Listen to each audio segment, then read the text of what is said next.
the black niggers, that is the black Americans, this message is for you today.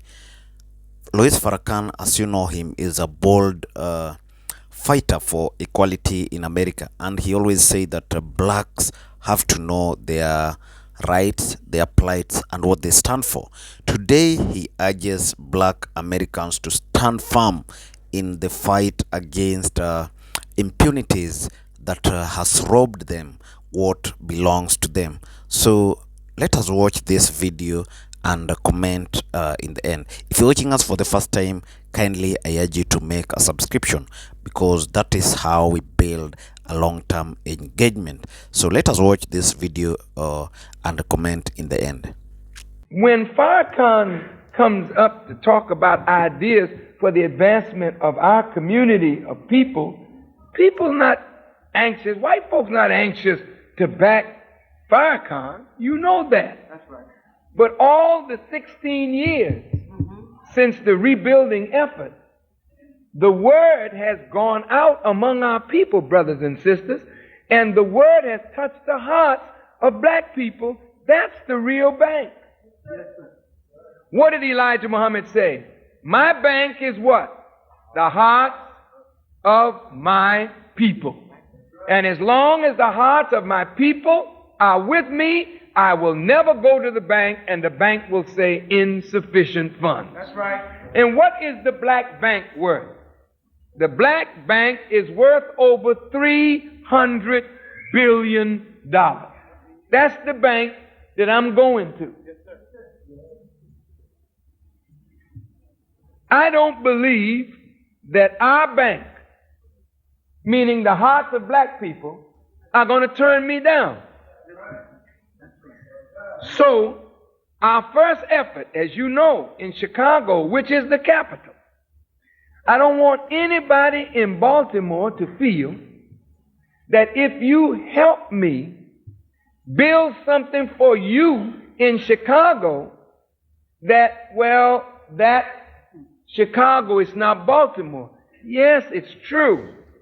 This is Baltimore. Washington, D.C. is just 30-some miles away. But the offices in Baltimore that are linked to the main branch or the main headquarters in Washington don't look the same. That is the capital. That's right. And the capital is the head of the country. Therefore, the head must come up first in order to bring the body up. That's right. Yes, sir. When you got up this morning, how did you get up? You didn't roll out of bed with your foot up first, did you? Come on. That's right. How did you get up? When you opened your eyes and started to get up, you moved from here. And then your body followed your head. The head got up first. Right. Then the body started moving out of the bed. Yes, sir. Am I clear? Yes, sir. Clear. Clear, sir. When the sperm meets the egg and the first cell of life is formed, what is formed first? The head. Without the head, you don't need arms. Arms don't come before head. Head called arms into existence. Right. Go ahead. Head got to give arms and feet something to do. Yes, sir. The reason we don't grow, we don't recognize a head. Yes, sir. Well, if you recognize a head, we're waking up now. Yes, sir. Then where is your head? Where's your headquarters? Where? Chicago. When the white man want to investigate Louis Farrakhan and want to see what the nation is all about, where do they go? They go to Chicago. When people want to know what America's like, they don't go necessarily to Georgia or Alabama. They come into Washington. That's right. And that's the capital. That's the headquarters of a nation. I'm saying that to say this. Ted Koppel wrote me a nice letter. His producer, he said, Minister Farrakhan, we want to do in-depth story on you and the nation. We think that we've misunderstood the nation. And we want to do something on you like we did on the president. 72 hours to victory. They even sent me the videotape and let me look at what they did for Bill Clinton. And they said, now this is what we want to do for you. We know you're going to speak in New York soon, and we want to be there in New York with our camera crew, and we want to come into your home, you know. We hear you're an early riser, and you into your work early in the morning. We want to film you. We want to film your staff. We want to, you know, in other words, have access to you for several days. And then I got a phone call, from Mike Wallace. He wants to do the same thing on 60 Minutes. Well, where they coming? They're coming to Chicago. Yes, sir. That's right. If history is best qualified to reward our research, Let's stand. then we already know what they're going to do. That's right. But I would like to invite them at another time in 1994. Yeah. I want them to visit your national headquarters, Yes, sir. your headquarters mosque. Yes, sir. I want them to see your University of Islam. I want them to visit the National House. Yeah. I want them to visit the Final Call administrative offices, which is one of the finest buildings of any black newspaper in America. That's right. However, there's work that we got to do. That's right. Yes, sir. Because we got to lay the base for economic development. That's right, sir. And you would not believe that you could lay the base for economic development with just $600. Believe it. That's right. You say, well, man, I don't think $600 could do it. Yes, it can. All over America, the Muslims have agreed that over the next 6 months, we are going to raise $100 a month toward the Nation of Islam Building Fund. What is that going to do? By July of 1994, whenever you come to Chicago, if you go to Boston right now, you will see the headquarters of the Christian Science faith, one of the most magnificent structures anywhere to be found in America, the Christian Science headquarters church. But right across the street is the publishing house where they published the Christian Science Monitor that once had the reputation of being the finest newspaper in America. Better than the New York Times and the Washington Post at one time. I don't think it's that way today.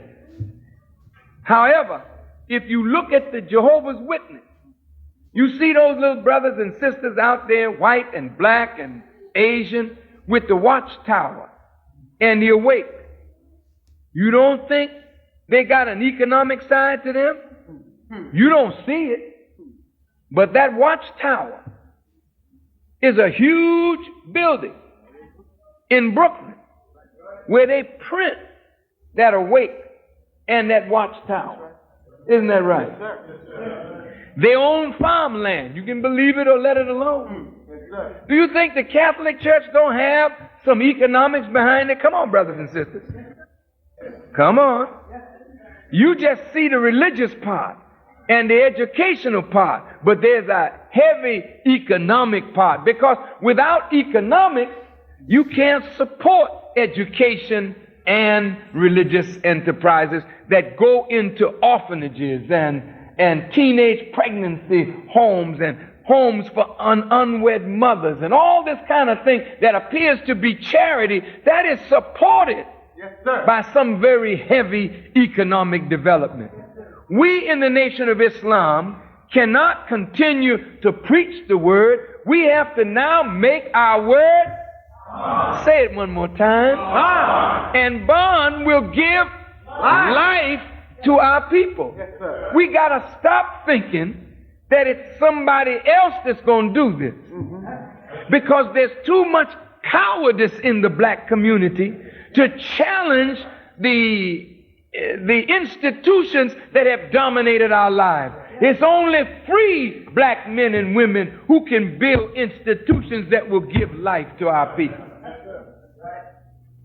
I didn't like NAFTA, Brother Nfume.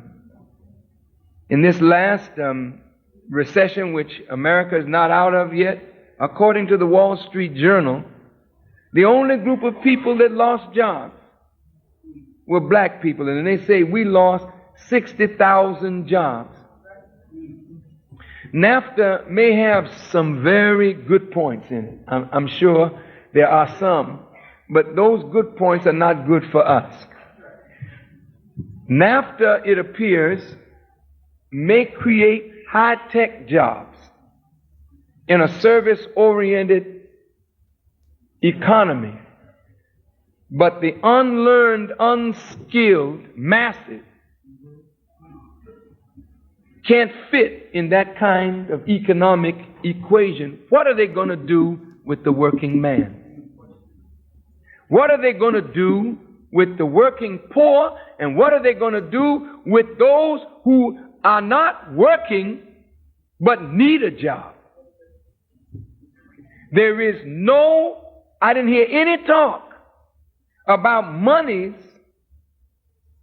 being allocated for the retraining of the workforce that will be put out of work. Over 2 million manufacturing jobs have left America in the last 10 or 15 years, and over 1,500 plants have closed. And what America wants to do is to keep the Mexicans in Mexico because she's lost control of the border. And if the Mexicans keep coming in, working cheaply, they take jobs. So if you can keep Mexicans in Mexico by giving them a promise that job opportunities will open up for them through NAFTA, which means that more factories may move down and relocate. Where will this leave the black community? More crime, more violence, more drugs. So unless we use the $300 billion that is our own purchasing power in a more constructive way, we are lost in the decisions that government has made. We don't have any future in that. So, beloved, we have to start and give our people an example of what can and will be done economically. So in July, with your help, we will own and operate our own national printing plant, which will have the most modern printing press owned by the nation, printing the Final Call newspaper, and whoever else got a newspaper that need printing, we'll print theirs too. We can't just stop there. We have to own the land that produces the tree. That's right. And the sawmills that produce the wood pulp that makes the paper. Right. Because anywhere that he's in control and don't like us, he'll cut us off. So the root has to be going to the earth. Right. You got to help me now. Yes, sir. Make the word bomb. Yes, sir. The most modern, beautiful restaurant is already in progress being built in Chicago. It's a multi-million-dollar restaurant bakery complex. When you go to Chicago, and it will be seen, you'll see it all over the television when it's finished, because there ain't nothing like it. That's right. There ain't nothing like it. Go ahead, sir. It's yours. Yes, sir. Everything we have is yours. We don't own anything personally. We work for our people. Right. And whatever we own, when they come into the knowledge of self, it's theirs. Yes, sir. The bakery will run 24 hours a day. Go ahead. Give us this day Go ahead. our what? Daily bread. How you gonna have daily bread and no bakery? Talk about that. How you gonna have your daily bread and you not growing no wheat on no land? So if you want to make the Lord's Prayer real, we gotta produce enough wheat to give our people their daily bread. Now, after we build what we're going to build in 1994, Yes, sir. I'm coming after the whole nation of our right. people. You got to help me now. Sir. The Honorable Elijah Muhammad looked at me one day and said, brother, this is how I want you to think. He said, we got 30 million people. They eat 3 meals a day. And if at each meal they eat 1 slice of bread, then our people eat 90 million slices of bread per day. Right? 630 million slices of bread per week. 32,760,000,000 slices of bread per year. How much land must we have under wheat cultivation to give our people their daily bread? Now, when we finish this year, next year, the whole effort is going to be food, clothing, and shelter for 40 million people. And I know you're going to help me, because by that time when we finish just putting up the model, you will see in our leadership vision that will let you know this has to be duplicated all over America. That's right. Yes, sir. The bakery naturally is got to produce bread for the Chicago community.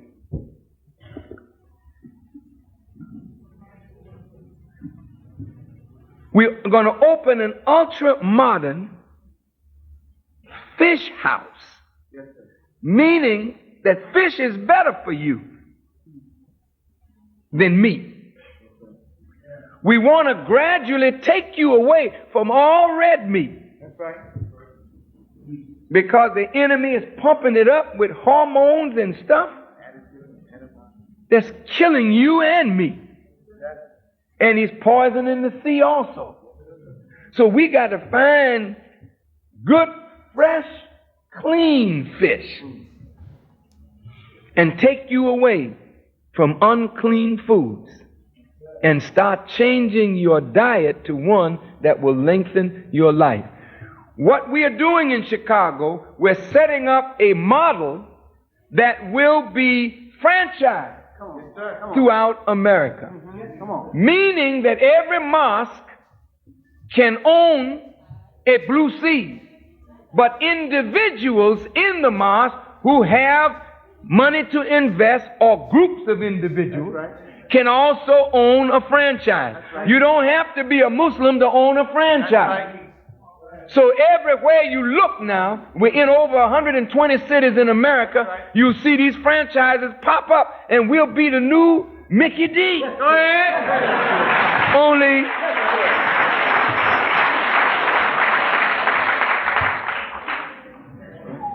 what's the matter? No. If people going in, man, Mickey D got money, you hear me? But we need to have some of it. But we got to be able to go to the root. At first, we'll let the Japanese, we'll let others fish for us. But then we got to buy ultra-modern fishing trawlers. That's right. And we got to go out in the sea. Can we do that? Yes, sir. Is there anything going to stop us from doing that? All you got to do is have the vision and the will, and not let anything get in the way of us doing something to help ourselves. God is with us if we want to go on top to do something for self. But if you want to be a beggar, God ain't going to be with you. It's time out for you going to beg the white man for a job. Time is in for us to create jobs for ourselves. Now, we own a building out there that the Honorable Elijah Muhammad built from the ground up. We got it back. It's called the Sales and Office Building. We're going to modernize it or bring it up to spec and bring it back to the vision of the Honorable Elijah Muhammad. It was the business headquarters of the nation. That's what it was supposed to be, with medical suites on the second floor of that modern building. Yes, sir. We intend to put those medical suites back, but we also intend not only to house our business office, but to open a modern, state-of-the-art television studio. Listen. Where we will have a satellite capability. Great. Because I can't do what I used to do as a young man. Travel everywhere. So with satellite capability, Yes, sir. hooking in with cable even, Yes, sir. we can put our image and the word all over the earth at an instant. Yes. You can talk to me and I can talk to you. We'll put a dish. Well, this is too small for you now. I saw a place that I would like you to have Yes, sir. on the way here. Yes, sir. All right. You know what it is, right? Okay. All right. And I will help you get it if we can, if the price is right. Are y'all all right? Yes, sir. I know I got to speak tonight, but I can't even get started. You understand? This is terrible. I don't have that kind of discipline, you know. When I start dealing with the word, I get happy. We do too. But I'm saying this to the believers now and all the sympathizers. I need your help Yes, sir. to set the model up. Yes, sir. Now, imagine Ted Koppel coming. Yes, sir. And we sit him down in an ultra-modern restaurant, then take it and look at. See, you don't have to interview me. Just interview the work. And you see workers in a bakery working 24 hours a day. And you see your little supermarket set up right across the street in the Power Building. Then you go to your Sales and Office Building. You see your ultra-modern television station. Then you look on the third floor and you see the most ultra-modern tape and audio duplicating factory.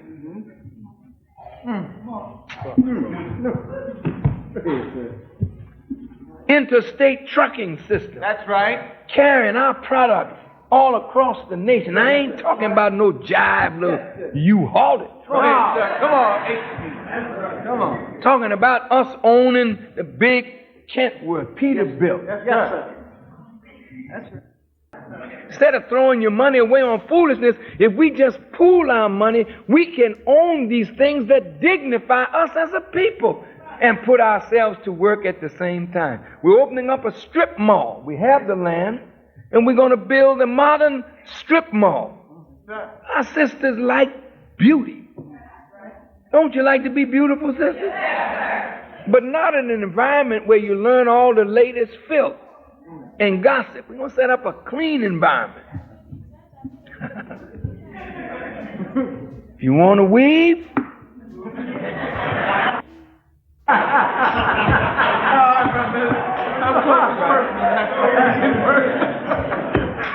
we'll fix it for you.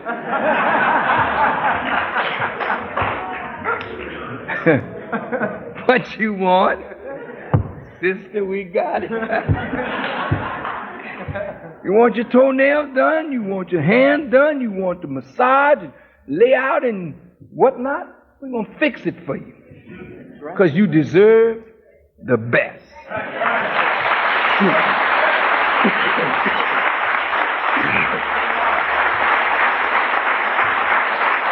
Right next door, ultra-modern barber salon, where we deal with the brothers' heads. We ain't cutting no zigzags up in your head.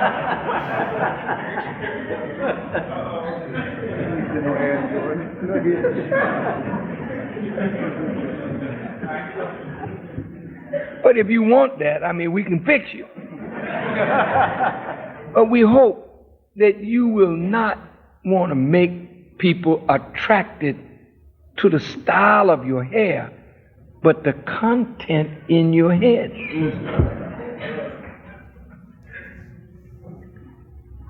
but we will give you the best treatment in your own ultra-modern barber salon. Bakery shops all over the city, franchise. Blue Seas franchise. And we will have one of the most beautiful auditoriums that is a banquet hall in the salon where you can rent it for dinners, for weddings, for whatever purpose. It will seat between 300 and 400 people, but it won't be no jive place. It will be called the Palace of the People. Yes, sir. Go ahead. And when you walk in there, you'll know you're in your palace. Yes, sir. Why? They say, man, our people are the best. They want the best because they are the best. Right. And if you give them the best, they'll live up to the best. Trust me, it's right. Yes, sir. Did I miss anything? Yeah, ultra-modern dry cleaning, a plant, and outlets throughout the city of Chicago. And naturally, once you see the model, it's your duty now to duplicate it in every city across this nation. Yes, sir. But the key now, after you make people to see that you are economically conscious, we must now go to the earth. Yes, sir. Yes, sir. The floods that came in the Midwest this year were bad for the Midwest, but I think they might be good for us. Listen. Because most of the farmers want to get out. And they should get out. Because the rain was horrible. But if you know God, like we know God, who makes rain, hail, snow, and earthquakes, That's right. then let's move in. All we need is to pool our resources. They want to get out, let's go in. Iowa, we need a lot of land in Iowa. Yes, sir. Illinois, Kansas, Nebraska. What is that? That's the wheat and grain producing states of America. Well, do you know who you are in the Bible? How did Joseph get to be master in Egypt? He gained control over the grain house. What was you thinking? He got a silo?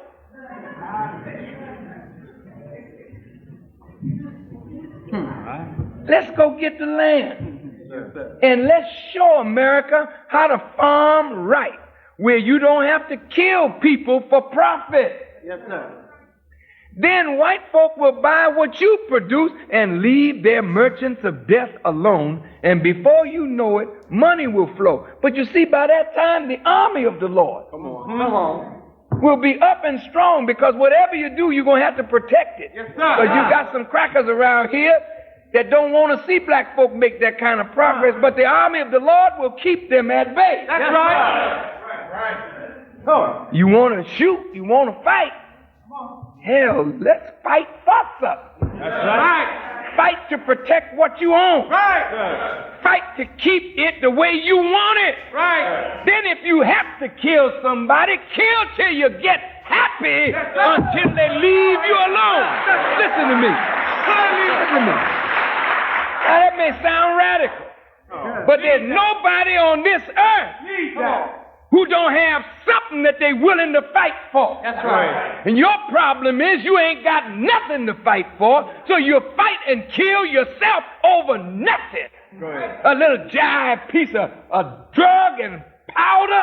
Go ahead. Hell no. Go ahead. You fight to keep your community safe. That's right. You fight to keep your women safe. Right. You fight for a place for your children. Right. And you fight to protect land. Yes, sir. Because without earth, you have nothing. That's right. And when you get to earth, damn it, we're not letting nothing, nobody take from us what our money and sweat bought. That's the kind of mind you got to have.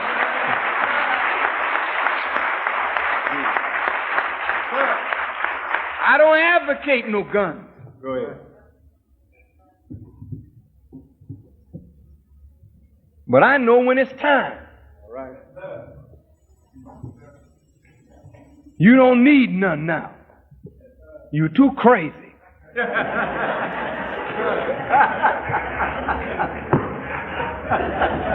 Straight up. You just too silly to have a weapon in your house or in your hand. You're not responsible and you know it. Practically every weapon you got, you've used it on some member of your family in an argument or dispute because your emotions will not allow you to sit down and reason with your family and settle your problems with peace. You have to become violent with your wife and your husband and your children and your aunts and your uncles, your grandmothers and grandfathers. So all the guns that you have bought, you ain't used them on nobody but yourself. I'm not talking about that kind of stupidity. Go ahead. Whatever you own in America, you have the right to protect it. Go ahead.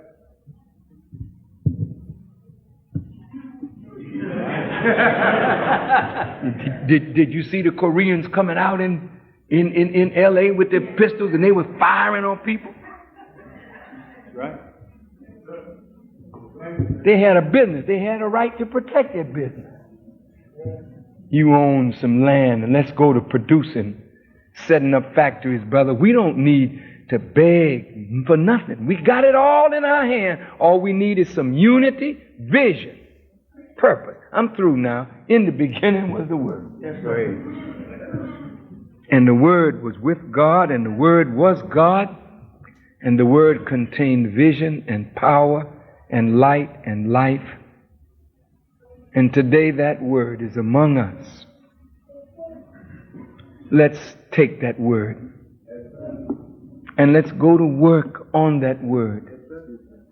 I'm appealing to the Muslims to back the Nation of Islam Building Fund. Yes, sir. Yes, sir. And in 7 months, I will show you what a few dollars pooled can do. And then we're going after some of this earth that we can call our own. Yes, sir. And when you can look as far as your eye can see, it's owned by us. Then you begin to understand how white people feel when they put these dead presidents together and own tens of thousands of acres of land and then give it to their children. They can say, we've been farmers for generations. We're going to own land in America, land in Africa, land in the Caribbean, and everywhere we go, we're going to show our people how to get up and do something for themselves. Will you help me? Yes, sir. Will you help yourself? Yes, sir. And every one of you should jump into the army Yes, sir. of Allah. Yes, sir. And let's start and help the congressman and help whoever to clean up our communities. Get the soldiers. Yes, sir. Yes, sir. Train them. Yes, sir. And let's go back and discipline the streets. I know it can be done, and I'd like to show us just how to do it by the grace of God. And if you help me, in 1994, the Nation of Islam will be the talk as it is now, but you'll be the talk of the entire planet. You are the finest group of black men and women that there is. Not because of me, but because you have accepted God and accepted the process, and you refuse to jump out of the process. You're constantly cleaning yourself up to manifest God to the world. May Allah bless you and keep you. If you don't get into the church tonight, I'm very sorry, because they tell me that the people have come for the 11 o'clock service and say they ain't going to be moved. And I had something really nice prepared for tonight, which is a sequel of what you got today. So if you don't get in, which I hope you will, get the tape, okay? Reverend Reed has chosen the subject from death to discipleship. And I like that, and we're gonna work with that one, God willing, tonight. That's another wonderful man, the Reverend Dr. Frank Reed. If you know him, and if you don't know him, you ought to get to know him. He's one of the finest preachers or teachers of religion that you'll find anywhere in the black community or white community for that matter. And it doesn't make any difference what we call ourselves. You know, the principles that he focuses and functions by are the same principles that we do also. So we are brothers in faith. So we're going to be there tonight, and with God's help, we hope you will be also. Did you enjoy yourself? Well, thank you. Now, the fight to achieve equality in America is still on and on. One of the greatest fighters and champions of this vice is someone like Minister Louis Farrakhan. This is a leader of the Nation of Islam, and through his teachings, his speeches, he has always stood firm against segregation and racial discrimination that is witnessed in America. And he feels that blacks should be given a space to air their vices or air their plights freely without being looked down upon. As a believer in an equal American society, this is not the first time he's addressing a congregation on how blacks should stand up firm against white oppression. So, how long will it take America to achieve what is desired by the people? For how long will these masters of racial discrimination choreograph these ways of miming blacks and segregating the black race and ensuring that this system doesn't allow a pricing of the black people? Are they aware that with time blacks will know their worth and they'll fight back with equal measure? And it has started today. If you hear someone like Louis Farrakhan being bold to this extent, it clearly demonstrates that the fight is on. And without fear, it is going to be messy. And before it gets messy, let the whites come out and tell us that it is the end of that discrimination, the end of racial segregation, and we want to embrace you as brothers because all of us are humans. Everyone is equal. The contributions black race have made to America is immense, even as compared to what the whites have done, dating back to slavery period where the blacks worked tirelessly without even pay to build the infrastructure of America. So this conversation is not something that we are going to fear talking about. It is a fact that everyone knows about, and no one will allow it or allow the oppression to continue. If you're watching us, kindly share your thought on this. Also, subscribe to this channel. I told you that through your subscription, you build us, and we also build something that is for change to this society. Like and share. Thank you, and may the good Lord always bless you.